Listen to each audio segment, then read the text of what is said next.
현우야, 엄마는 네가 내 아들이 아니라서 검사를 거부하는 게 아니야. 네가 너무나 귀한 내 아들이기 때문에 엄마는 할 수가 없는 거다. 안녕하세요. 부엌사연 구독자 여러분.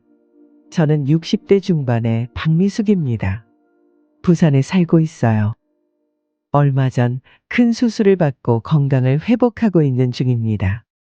요즘 들어 몸이 점점 좋아지고 있는 것을 느끼면서 병실에서 사연을 듣는 시간이 늘었어요. 세상에는 슬픈 일도 기쁜 일도 그리고 기가 막히는 일도 참으로 많다는 생각에 새삼 놀라워지곤 합니다. 그런 사연을 평화로운 병실 안에서 들으면 지금 제 상황이 비현실적으로 느껴질 정도예요. 저는 원래 고구마를 아주 좋아하는데요. 이제는 몸이 아프면서 더 이상은 못 먹는 음식이 되었습니다. 그 부드럽고 달콤한 맛과 포근한 식감이 가끔 못 견디게 그리워요. 요즘은 기술이 좋아 사계절 내내 맛있는 고구마를 쉽게 만날 수 있지요. 저희 집은 고구마가 떨어지는 일 없이 매번 저장해 두고 살았답니다. 김이 모락모락 나는 따뜻한 고구마 냄새가 방 안에 가득 퍼지면 절로 입에 군침이 돌았어요. 입맛이 없을 때는 밥 대신 즐겨 먹기도 했고 마탕을 만들어 아들 간식으로 내놓기도 했습니다. 이렇게 몹쓸 병에 걸려 나중에는 못 먹을 줄 알았다면 건강할 때 원 없이 먹어두는 건데 하는 후회가 슬그머니 고개를 들어요. 지나간 일을 후회하는 나쁜 버릇은 환갑이 지난 나이에도 여전히 고쳐지지 않습니다. 사연을 듣는 여러분은 건강하실 때 맛있고 좋은 음식을 후회 없이 잘 드셨으면 좋겠어요. 아들은 맛있는 음식을 좋아하는 엄마가 앞으로 엄격한 식단 관리를 해야 한다는 게 못내 마음에 쓰이는지 어설픈 솜씨로 저에게 딱 맞는 건강식이라며 양배추와 사과 그리고 양파를 사용한 다양한 요리를 만들어 병문안을 옵니다. 아들의 정성이 어여뻐 항상 맛있게 먹고 있어요. 아들은 알고 있을까요? 맛있는 음식을 먹을 때의 즐거움도 크지만 아들이 열심히 엄마를 위해 요리하는 모습을 보는 즐거움과는 비교할 수 없다는 사실을요. 많은 분들이 그렇듯 저 역시 인생의 크고 작은 굴곡을 지나쳐 왔습니다. 그리고 얼마 전 큰 병에 걸려서 가망이 없다는 말까지 들었을 땐 하늘이 무너지는 것 같았어요.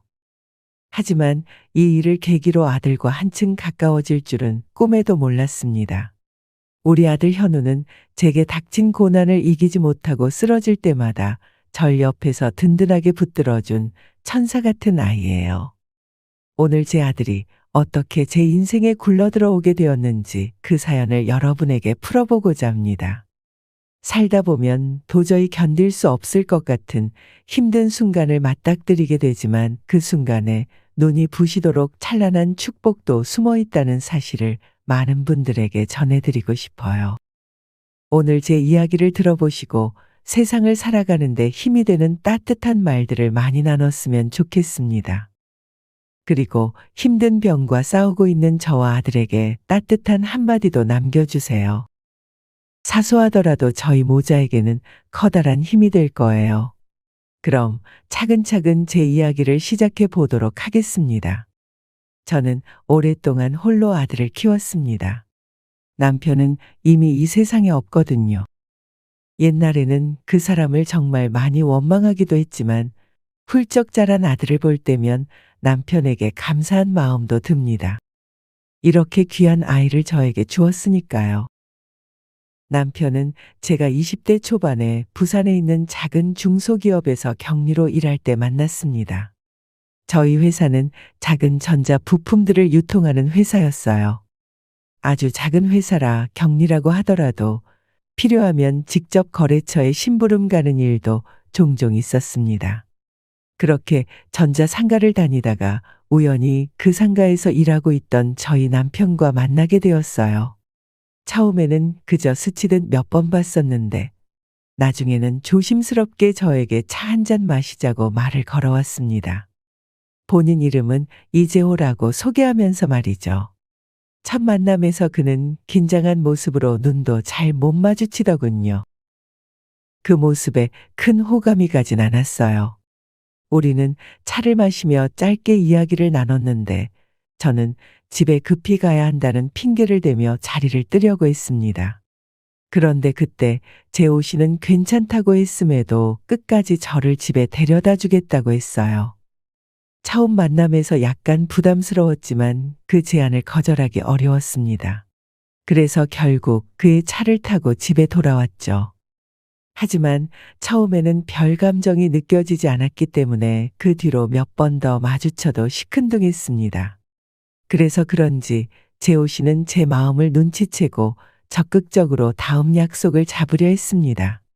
솔직히 저는 망설였지만 몇 번 더 만나다 보니 서서히 그의 진심이 느껴지기 시작했어요. 그는 항상 저를 배려해주고 제 말에 귀 기울여주는 모습이 참 좋았습니다. 처음에는 스쳐 지나가는 인연이라고 생각했던 그가 마음에 들기 시작했어요. 결국 우리는 연애를 시작했고 무려 3년간 만났습니다. 재호 씨는 같은 남자들 중에서도 유난히 자상했어요. 늘 저에게 맞춰주고 어디든 데리러 오고 데려다주며 배려심이 가득한 사람이었습니다. 연애하던 3년 동안 크게 다툰 적도 거의 없었어요. 만약 다툼이 일어나면 항상 남자친구가 먼저 사과하며 저를 이해해줬거든요. 그래서 젊은 시절의 연애는 너무나 아름다웠던 기억으로 남아 있습니다. 주변 친구들도 저에게 항상 잘하는 남자친구를 보고 많이 부러워했어요. 정말 복도 많다고요. 시간이 지나면서 자연스럽게 그와 함께하는 미래를 생각하게 되더군요. 이렇게 나를 많이 사랑해주고 아껴주는 사람이라면 평생을 함께해도 되겠다는 생각이 들었습니다. 재호 씨도 우리 미래에 대해 자주 이야기했었어요. 항상 커다란 눈을 빛내며 함께하는 행복에 대하여 이야기하는 그의 모습에 저는 결혼을 확신하게 되었던 것 같아요. 우리 나중에 아이 셋은 낳고 오손도손 재미있게 살자. 셋이나요? 당신은 아이가 많았으면 좋겠어요? 그럼 나는 형제가 없어서 가족이 많으면 좋겠어. 연애를 이어가다 보니 어느덧 결혼 정년기가 다가왔고 부모님도 이제 결혼 준비를 해야 하지 않겠냐며 말을 꺼내셨죠. 재호 씨와 진지하게 결혼 이야기를 나누게 되었고 그의 부모님 역시 저의 존재를 이미 알고 계셨기 때문에 흔쾌히 결혼을 승낙하셨습니다. 결혼식은 선선한 가을에 올리기로 했고 그 후로 우리는 차근차근 준비를 해나갔습니다. 남편은 정말 제가 원하는 대로 다 맞춰주었어요. 신혼집도 우리 형편에 맞게 잘 구했고요. 결혼식 전날 밤 엄마는 제 방으로 들어와서 제 손을 꼭 잡았습니다. 우리 미숙이가 언제 이렇게 커서 시집을 가니? 참, 대견하면서도 마음이 아프네. 이제 너도 누군가의 아내가 되고 며느리가 될 텐데 잊지 마. 너는 언제까지나 엄마의 소중한 딸이라는 걸. 결혼하고 힘든 일이 없으면 좋겠지만 삶이란 게 그렇지 않잖니? 항상 엄마랑 아빠가 너의 뒤에 있으니 걱정 말고 행복하게 잘 살아.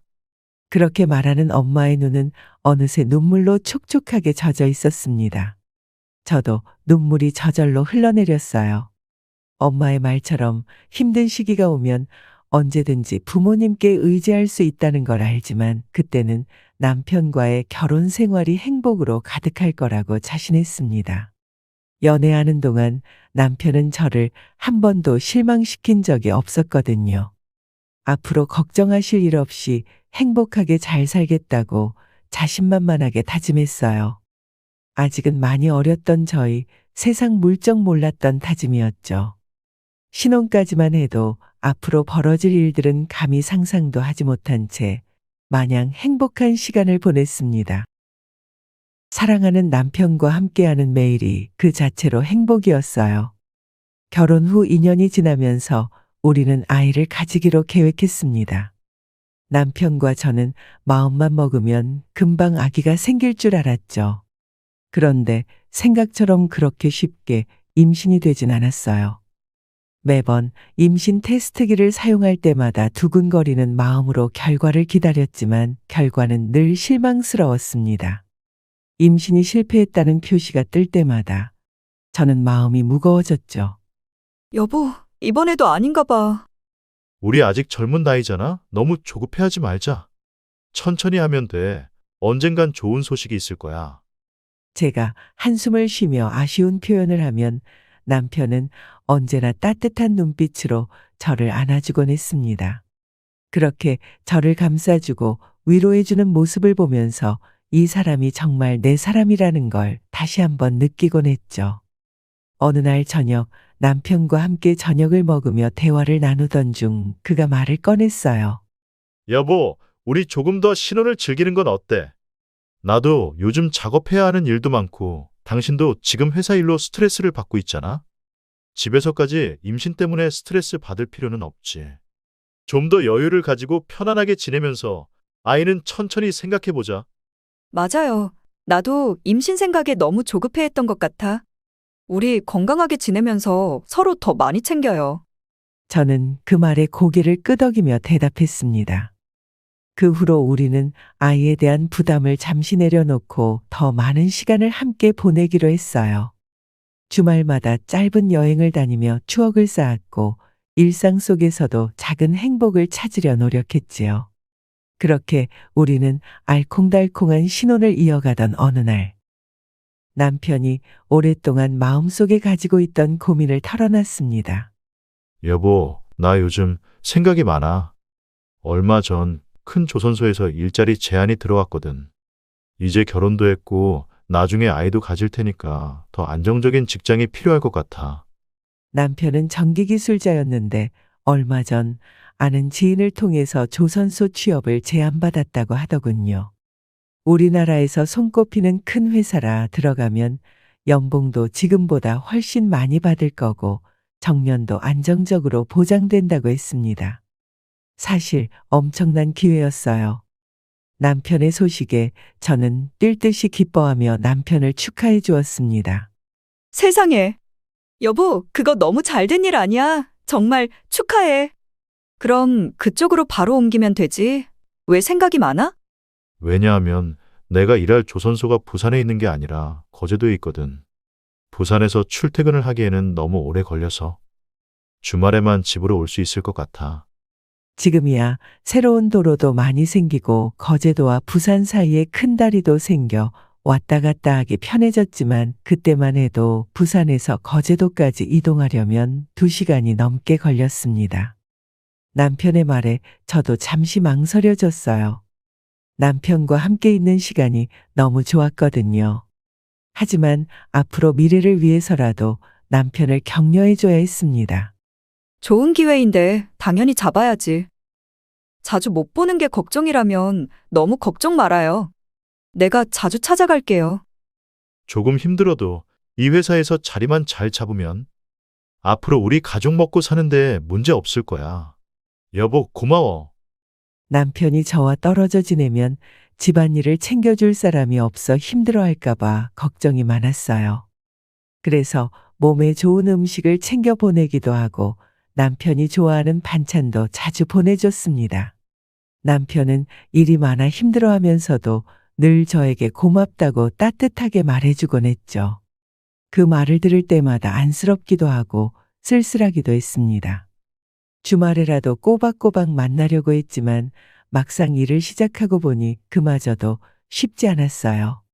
남편이 일했던 조선소는 밤낮 없이 바쁘게 돌아갔고 주말에도 일하는 날이 많았죠. 그렇게 몇 년의 세월이 순식간에 훌쩍 지나갔습니다. 저는 남편의 관계가 소원해지진 않을까 은근히 걱정도 되기 시작했고 혼자 집에 있는 시간이 많아지니 외롭기도 했어요. 그래도 남편이 우리 미래를 위해 열심히 일하는 걸 생각하며 애써 괜찮다고 스스로 다독였죠. 그러던 중 7번째 결혼 기념일이 다가왔습니다. 저는 이날만큼은 남편과 함께 시간을 보내며 그동안 못했던 데이트도 하고 행복한 시간을 보낼 수 있을 거라고 기대했어요. 기념일 일주일 전부터 그 생각만으로도 설레었죠. 드디어 당일 아침. 저는 다음날 휴가도 미리 잡아두었기 때문에 회사에서 퇴근한 후 남편을 만나러 거제도로 이동하기로 마음먹었어요. 결혼기념일이니 남편도 분명 기억하고 연락을 줄 거라 생각했죠. 하지만 아침부터 하루 종일 핸드폰을 확인해봐도 남편의 연락은 없었습니다. 혹시 일이 너무 많아서 무슨 날인지 잊어버린 건지 걱정이 되기 시작했어요. 제가 먼저 연락해야 하나 고민하던 끝에 결국 퇴근을 앞두고 전화를 걸었죠. 여보세요? 여보, 나야 많이 바빠? 바쁘지. 그런데 왜? 사실 오늘 내가 좀 일찍 퇴근하고 당신 보러 가려고 하는데. 어때? 갑자기? 오늘은 좀 힘들 것 같은데. 일이 많아서 늦게까지 해야 할 것 같거든. 아, 그래? 아니면 늦게 끝나도 내가 집에 가서 기다릴까? 나 내일 휴가 냈거든. 남편은 잠시 망설이더니 한숨을 쉬며 답했습니다. 그런데 내일도 새벽에 출근해야 해. 요즘 일이 많아서. 당신이 와주는 건 고마운데 얼굴만 잠깐 보고 다시 돌아가야 하니까 그럼 너무 힘들잖아. 주말에 내가 집으로 보러 갈게. 저는 조금 실망했지만 어쩔 수 없다는 걸 알았죠. 알았어. 그럼 주말에 보자. 그래, 사랑해. 남편은 설렁설렁한 말투로 사랑한다고 말하며 급하게 전화를 끊었습니다. 마음이 씁쓸했지만 남편이 바쁜 걸 이해하려고 노력했어요. 저는 끊긴 전화를 멍하게 바라보며 한숨을 내쉬었습니다. 결혼기념일인데 남편과 함께 시간을 보내고 싶었죠. 어떻게 오늘이 결혼기념일이라는 걸 까맣게 잊고 있었을까 하는 생각이 들었습니다. 그동안 한 번도 잊은 적 없고 잘 챙겨주던 남편이었는데 오죽 일이 많고 힘들었으면 기념일까지 잊었을까 싶어서 마음이 짠하기도 했습니다. 어쩔 수 없이 오늘은 그냥 넘기기로 하고 주말에 남편과 좋은 시간을 보내야겠다고 마음먹었어요. 신경 써서 화장을 하고 가장 좋은 옷을 차려입은 저를 바라보니 조금 허탈했지만 애써 마음을 다잡고 업무에 집중했습니다. 하지만 돌아온 주말에도 남편은 일이 바쁘다며 부산에 올 수 없다는 전화를 걸어왔습니다. 서운한 감정이 쌓여있던 저는 결국 남편에게 아쉬운 표현을 하고 말았어요. 여보, 엊그제 무슨 날인지 정말 몰랐어? 우리 결혼기념일인데. 아, 맞다. 까먹고 있었네. 그런데 언제까지 그렇게 모든 기념일을 꼬박꼬박 챙기겠어?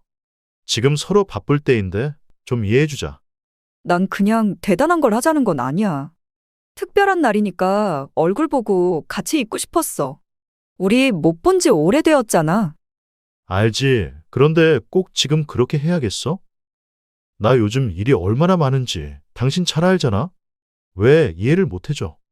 이해를 못하는 게 아니라 잠깐 얼굴이라도 한번 보자는 게 그렇게 힘들어? 그러니까 내가 바빠서 그런 거잖아. 왜 그걸 가지고 서운해하고 그래? 남편의 반응에 저는 당황했습니다. 저도 마음이 상해 우리 부부는 그날 크게 다투었죠. 그렇게 감정이 상한 채로 전화를 끊었고 그 후로 부부관계는 서서히 식어갔어요. 저는 그 후로 몇 번이나 화해를 시도했습니다.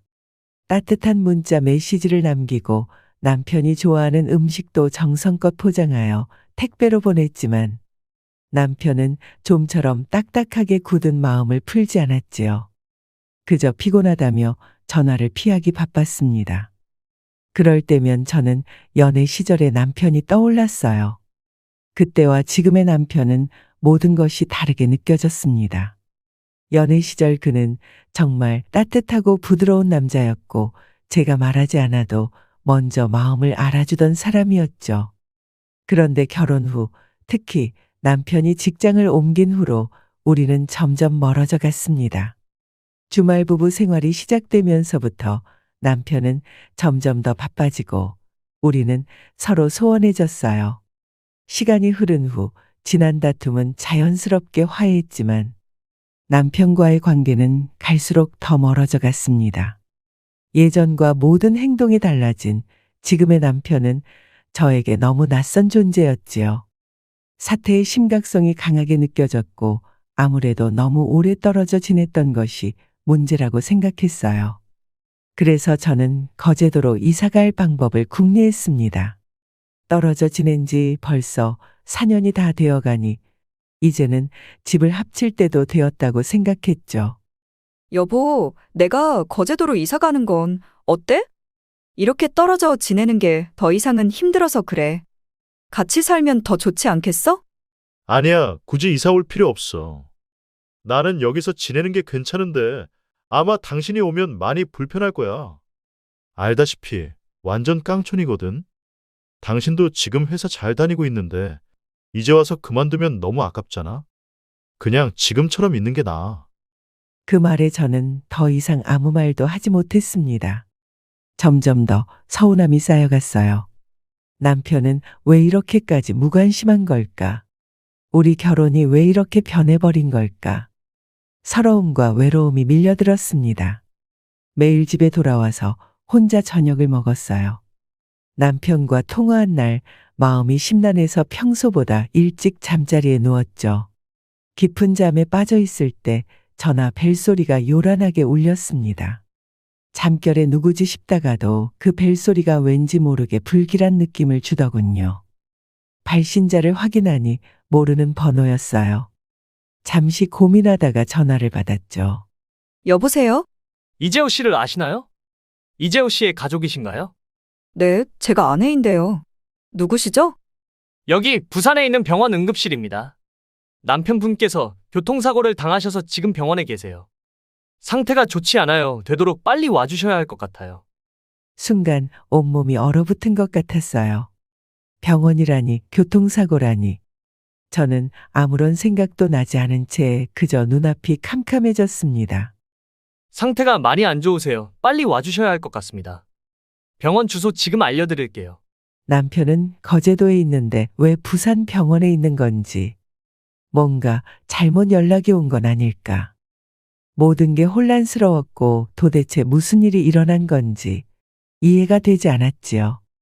잠시 정적이 흐르고 정신이 돌아오자 저는 급히 밖으로 뛰어나와 택시를 잡았어요. 제발, 우리 남편이 무사하기를. 이 모든 게 다 거짓이기를. 이렇게 하염없이 마음속으로 되뇌며 병원 응급실로 뛰어갔습니다. 사람들이 많아서 바로 남편을 찾을 수 없었죠. 지나가던 간호사를 붙잡고 급히 물었습니다. 우리 남편이 어디에 있는지 아세요? 이재호 씨, 어디 있어요?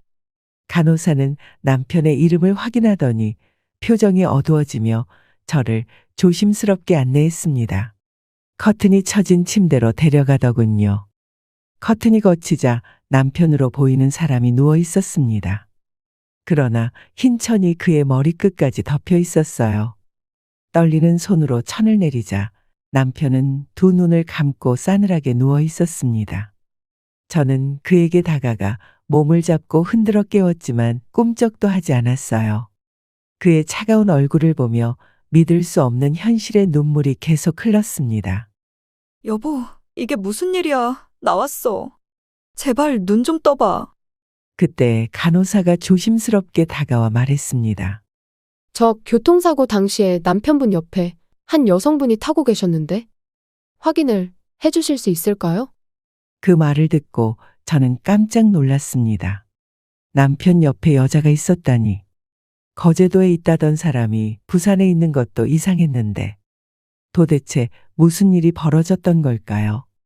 저는 간호사의 안내에 따라 옆 침대로 자리를 옮겼어요. 이 여성분도 남편분과 함께 돌아가셨어요. 같은 차 조수석에 타고 있던 여성분인데요. 혹시 아시는 분인가요? 지금 신원 확인이 어려워서요.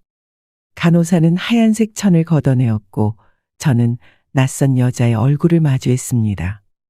그 사람은 비현실적으로 마치 잠든 듯 눈을 꼭 감고 있었죠. 저는 모르는 사람이에요. 이 사람이 남편과 같은 차에 있었다고요? 시간이 흐를수록 더욱 혼란스러웠지만 누구 하나 자초지종을 아는 사람이 없었습니다. 왜 남편이 낯선 여자와 함께 차를 타고 있었는지 이해가 되지 않았습니다. 혹시 회사 직원인가 싶었지만 남편이 일하는 곳에는 여자가 없다고 했었거든요. 그 여자의 정체가 무엇인지 도무지 알 수 없었어요. 다시 남편 옆으로 돌아와 넋이 나간 듯 눈물만 흘리며 앉아 있는데 조심스럽게 한 남자가 다가왔습니다. 자신을 경찰이라고 소개하더군요. 그가 설명하기를 남편이 신원 미상의 여성을 태우고 운전하던 중 마주오던 대형 화물 트럭과 부딪혔다고 합니다. 트럭 운전기사의 졸음운전으로 사고가 크게 났다고 했어요. 남편과 그 여성은 병원으로 급히 이송되었지만 두 사람 다 상태가 심각하여 결국 사망하게 되었다고 하더군요. 사고를 낸 운전자는 현재 경찰서에 있다고 했지만 그 여자의 정체는 여전히 의문이었어요. 그 순간 문득 남편이 가지고 있던 핸드폰이 떠올랐고 저는 경찰에게 남편의 핸드폰을 찾았냐고 물어봤죠. 경찰은 마침 가지고 있다고 하더군요. 핸드폰을 건네받은 저는 떨리는 손으로 핸드폰을 켰습니다. 다행히 액정은 좀 깨졌지만 배터리를 연결하자 전원이 들어왔죠. 그리고 메시지함을 확인했습니다. 핸드폰 안에는 그 낯선 여자가 남편에게 보냈던 수많은 메시지들이 그대로 남아있더군요. 자기야, 오늘 언제 집에 와? 나 오늘 순대가 먹고 싶은데. 집에 들어오기 전에 앞에 있는 식당에서 사다 줄 수 있어? 어제 정말 즐거웠어. 내가 정말 우리 여보 때문에 살아. 사랑해. 여보, 나 지금 회사 앞이야. 기다릴게. 빨리 와. 당신이 사준 옷 너무 마음에 들어.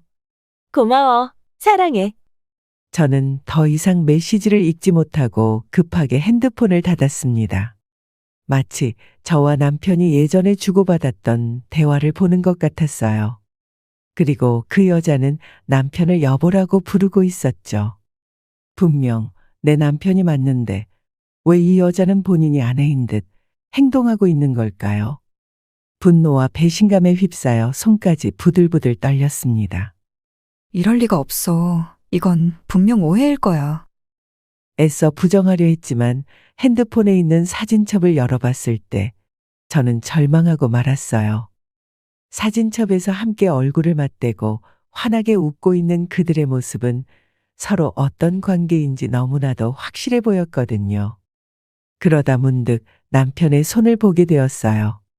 처음 보는 반지가 끼워져 있었습니다. 혹시나 하는 마음에 옆에 있는 여자의 손을 확인하니 그녀의 손에도 똑같은 반지가 끼워져 있었죠. 그제서야 저는 모든 것을 확실하게 받아들였어요. 남편은 저를 배신하고 있었던 겁니다.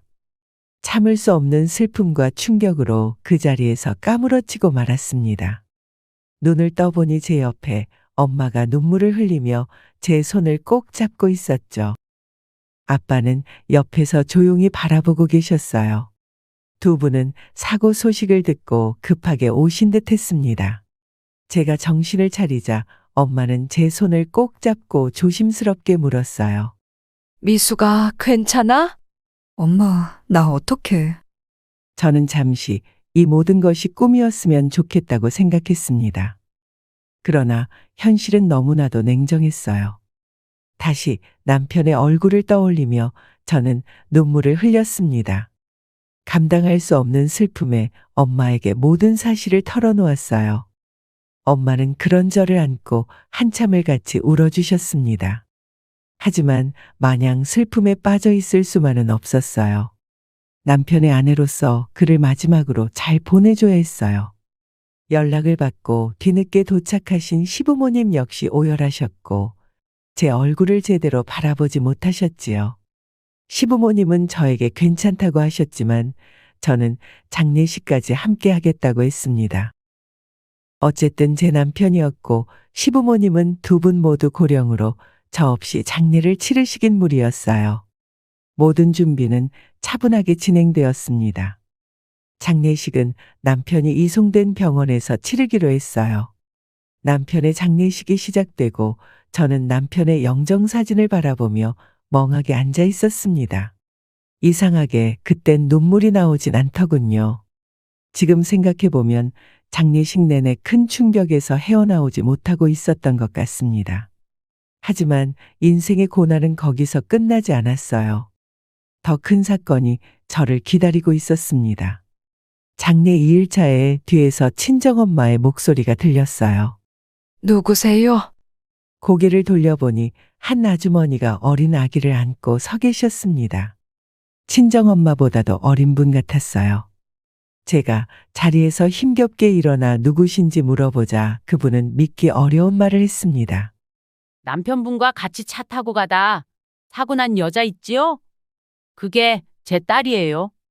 그리고 제가 안고 있는 이 아이가 당신 남편과 내 딸이 낳은 아이라고요. 아들이고 이제 100일쯤 되었겠네. 뭐라고요? 남편의 아이란 소리세요? 남편이 그 여자랑 아이까지? 그때까지도 저는 남편의 바람을 온전히 받아들이지 못하고 있었죠. 그러자 그분은 저를 냉정하게 바라보며 단호하게 이야기했어요. 그쪽 남편이 우리 딸이랑 살림 차리고 같이 살았어요. 같이 산 세월이 1년도 더 넘어요. 여기 거제도에 지내면서 저한테도 몇 번 찾아왔었어요. 내가 그렇게 유부남은 안 된다고 반대했는데 결국 살림 차리고 살다 이런 꼴 된 거예요. 남편 일은 그쪽도 당황스럽고 슬프겠지만 그리고 바닥에 안고 있던 아기를 내려놓고 한숨을 푹 쉬더니 이어서 말했습니다. 그런데 마냥 슬퍼하고 있을 수는 없잖아요. 나는 하루 벌어 하루 먹고 사는 사람인데 이 아이를 제가 어떻게 키워요? 난 이 아이 책임 못 져요.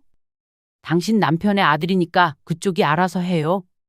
그 말을 남기고 그 아주머니는 아이를 두고 호련히 떠나버렸습니다. 저는 온몸에 힘이 풀려 그 자리에서 주저앉아 남편을 닮은 아이의 얼굴을 바라보았어요.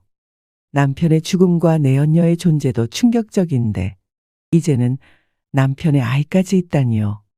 이 모든 사실을 한꺼번에 받아들이기가 너무나 힘들었습니다. 시부모님과 친정부모님 모두 충격에 그 어떤 말도 하지 못했죠.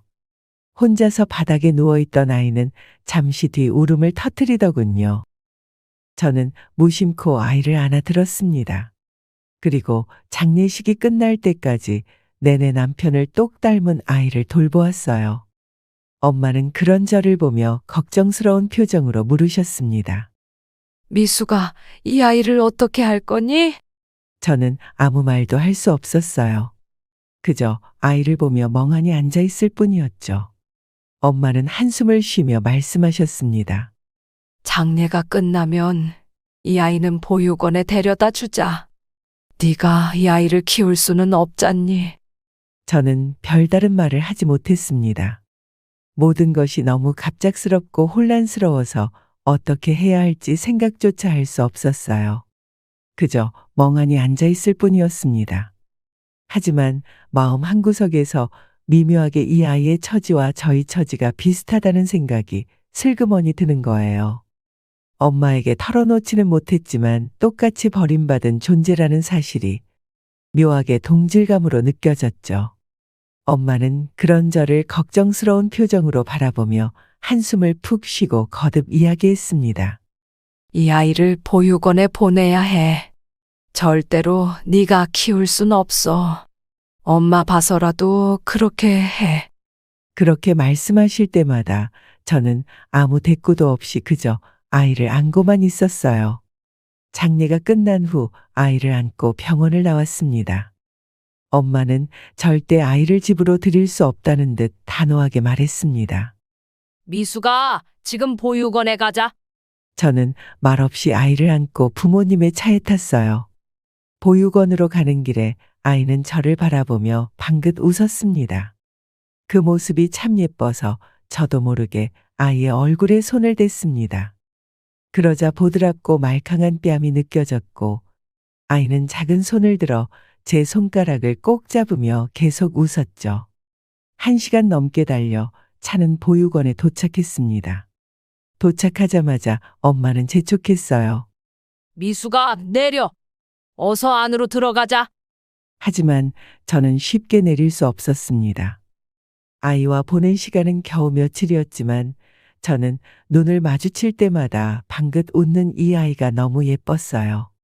남편이 원망스러우면서도 이 불쌍한 아이가 앞으로 부모의 사랑을 받지 못할 거라는 생각에 마음이 너무나 아팠습니다. 이 아이는 아무런 잘못이 없는데 말이죠. 그리고 비록 남편이 배신했더라도 아이의 얼굴에서 그의 모습을 보는 것도 마음이 이상하게 좋더군요.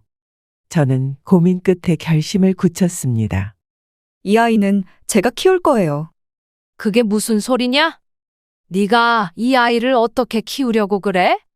아이 키우는 게 장난인 줄 알아? 부모님은 깜짝 놀라며 소리쳤습니다. 하지만 제 결심은 확고했어요. 이 아이에게는 내가 필요해요. 그리고 나도 이 아이가 필요해요. 그 말에 부모님은 더 이상 말리지 못하셨어요. 저는 아이를 꼭 안고 집으로 돌아왔어요. 아이를 키우겠다는 결심을 한 순간 마음이 한결 가벼워졌습니다. 앞으로 어떤 어려움이 있을지 모르지만 이 아이와 함께라면 뭐든지 이겨낼 수 있을 것 같았어요. 이 아이를 키우겠다는 제 결심에 친정 부모님은 몹시 심하게 반대하셨지만 저는 아랑곳하지 않고 아이를 데리고 집으로 돌아왔습니다. 다음 날 동사무소를 찾아가 출생신고를 했고 현우라는 이름도 지어줬어요. 그렇게 시작된 육아는 전쟁의 연속이었습니다. 아이를 낳아본 적 없는 초보 엄마인 저는 아이를 어떻게 키울지 공부하며 하나하나 배워나갔습니다. 먹이고, 재우고, 씻기고, 모든 것이 낯설고 힘들었지만 아이와 눈을 마주치며 함께하는 시간이 저에게 큰 위안이 되었어요. 이 아이가 없었다면 남편의 죽음과 외도로 인한 충격과 슬픔 속에서 아마 쉽게 헤어나오지 못했을 겁니다. 이 아이는 저를 웃게 하고 삶에 새로운 의미를 주었지요. 그 후로 저는 현우를 마음으로 낳은 진정한 아들로 받아들이게 되었어요. 아이를 키우는 동안 친정엄마는 저를 볼 때마다 계속해서 말씀하셨습니다. 미수가 혼자서 아이 키우는 게 얼마나 힘든지 알잖니? 하물며 친자식도 아닌데 남편이 바람 피워 낳은 그 아이를 도대체 왜 키우려고 하는 거야? 엄마, 이 아이도 제 아들이에요. 우리 현우 평생 키우기로 한 결심은 절대 흔들리지 않아요. 너 왜 이렇게 네 인생 망치려고 그래? 아직 창창한 나이잖아. 이제 40이면 얼마나 젊은데. 새로운 남자 만나고 정상적인 가정을 이제라도 꾸려야지. 엄마는 계속 저를 설득하려 하셨지만 날이 갈수록 이 아이는 저에게 더 소중한 존재가 되었습니다. 혼자서 어린 아기를 키우는 일은 무척 어려울 수 있었지만 다행히 남편이 남겨준 돈은 꽤 많았습니다.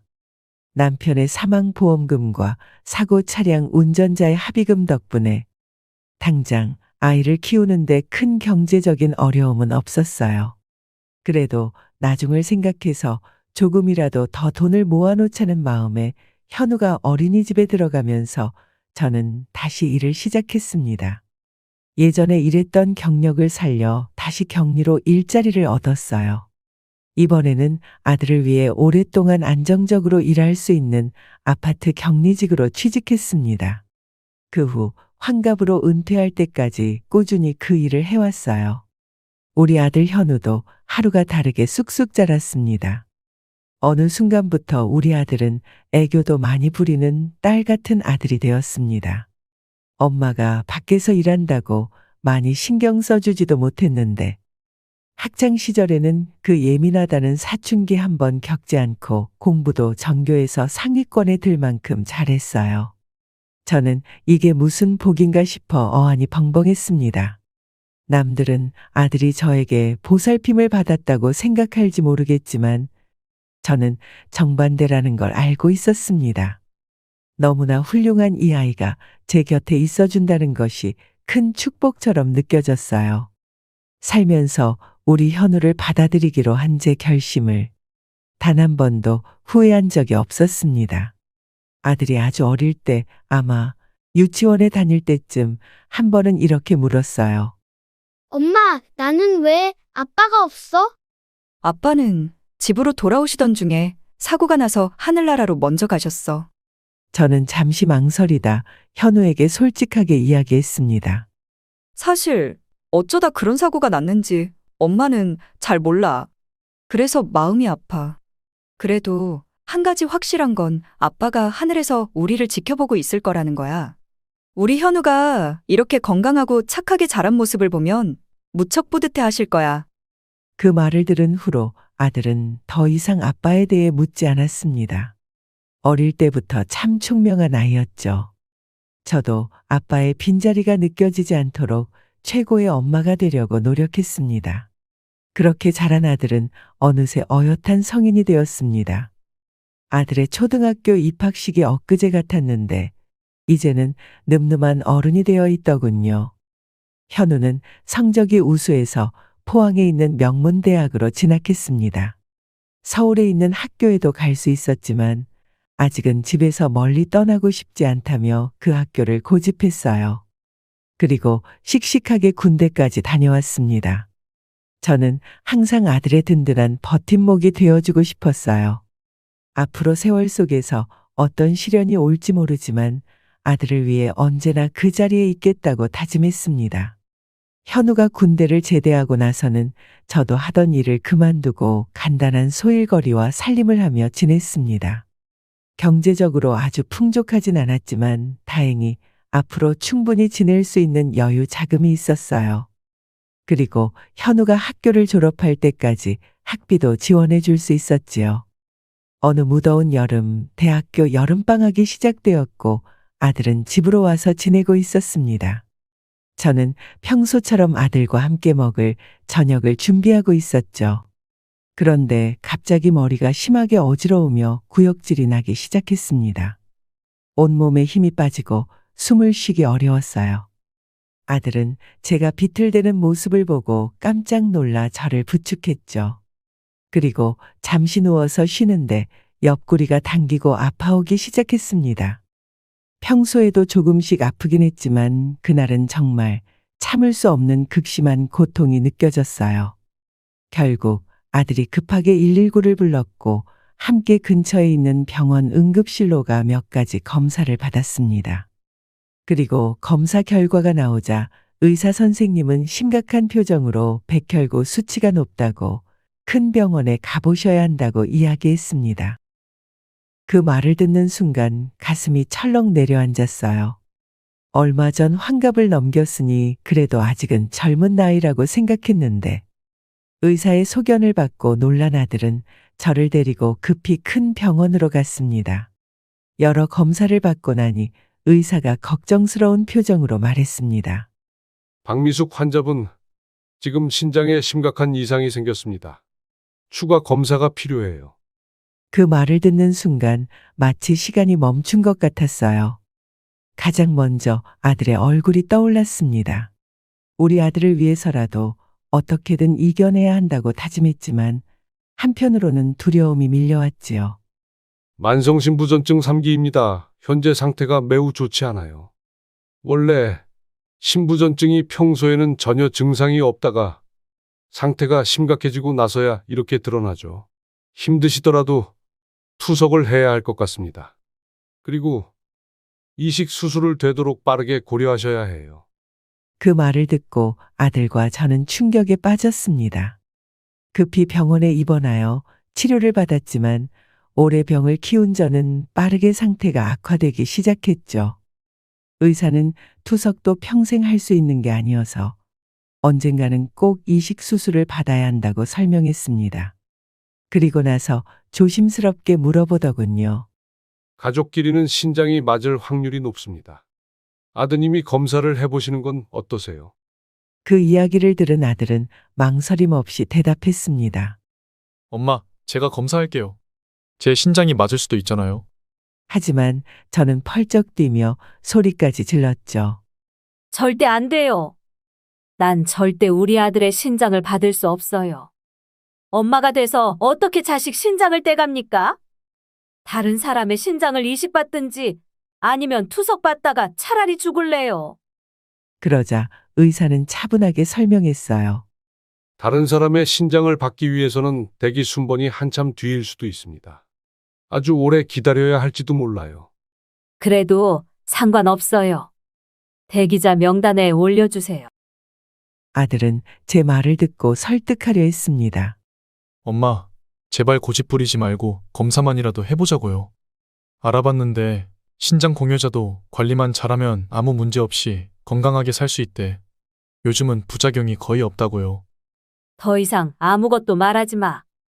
엄마 죽는 꼴 보고 싶으면 그렇게 해. 나는 병실로 돌아가야겠다. 그리고 병실로 돌아왔습니다. 마음이 복잡하고 무거웠지만 아들의 신장을 받는 건 도저히 받아들일 수 없었습니다. 하지만 현우는 집요했어요. 병실에 따라와 계속 저를 설득했습니다. 엄마, 제발 생각을 바꿔요. 검사만이라도 해보자고요. 안 돼. 난 절대 네 신장을 받을 수 없어. 엄마 나이가 벌써 환갑이 넘었잖아. 앞으로 살아봤자 얼마나 더 산다고.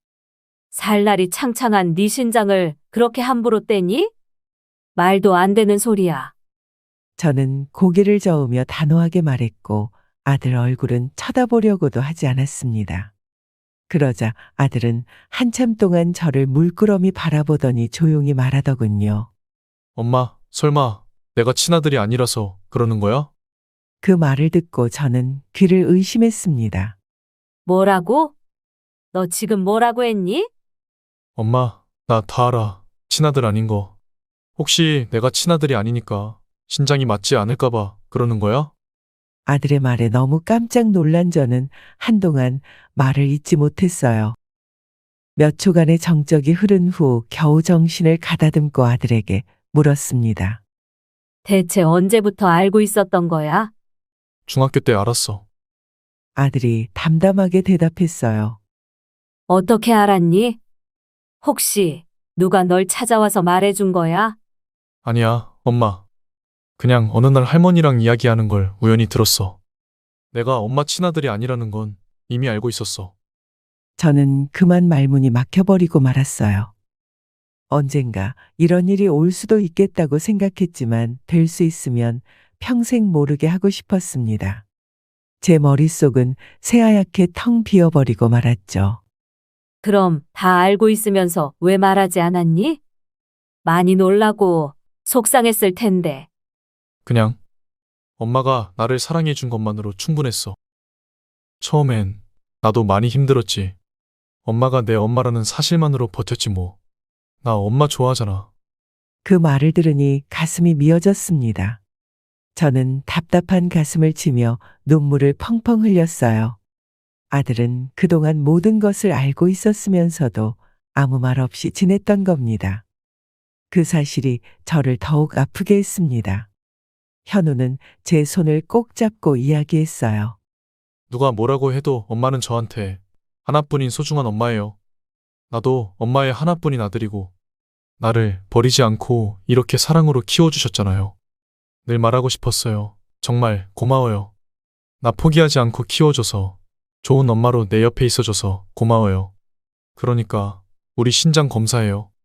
현우야, 엄마는 네가 내 아들이 아니라서 검사를 거부하는 게 아니야. 네가 너무나 귀한 내 아들이기 때문에 엄마는 할 수가 없는 거다. 엄마, 나 나중에 결혼도 하고 손주도 보여드리고 싶어요. 그러려면 아직 10년도 더 필요하단 말이에요. 항상 제 곁에 오래오래 든든하게 있어주신다고 했잖아요. 그러니까 제발 허락해 주세요. 현우는 정말 애절한 눈으로 저를 바라보고 있었습니다. 그리고 그 눈에서는 눈물이 가득 흘러넘치고 있었죠. 간절한 아들의 말에 두 손으로 얼굴을 감싸고 엉엉 울고 말았어요. 아마도 친정엄마가 이제서라도 아이를 시설에 보내라고 설득했을 때 그 이야기를 들은 모양이었습니다. 그런데도 우리 아들은 아무런 내색 없이 그저 착하게 제 곁에 남아주었습니다. 저는 엄마로서 아들에게 걱정만 끼친 것 같아 미안한 마음이 들었어요. 그리고 제가 없으면 우리 아들의 곁에는 누가 있어줄까 하는 생각에 안타까움도 밀려왔습니다. 결국 염치 없지만 아들 곁에 더 있어주고 싶은 마음에 신장 검사를 허락했습니다.